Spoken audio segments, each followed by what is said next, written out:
Hello, children. Welcome to today's Cultural and Creative Art class.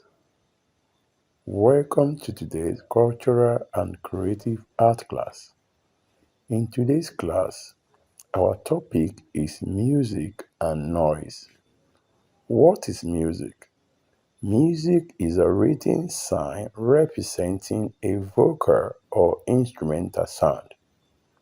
Music also is a combination of sound that is pleasant to the ear. Music is an organized sound. The difference between music and noise.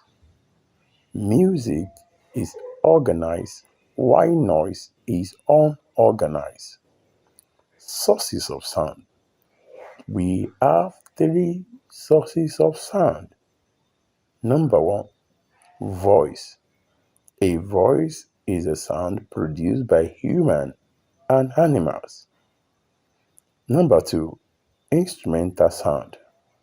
An instrumental sound is a sound produced by musical instruments, e.g., piano and drums. Thirdly, a natural sound. A natural sound is a sound produced by nature, e.g., trees, thunder, and oceans. Hope you enjoyed the class. See you in another class.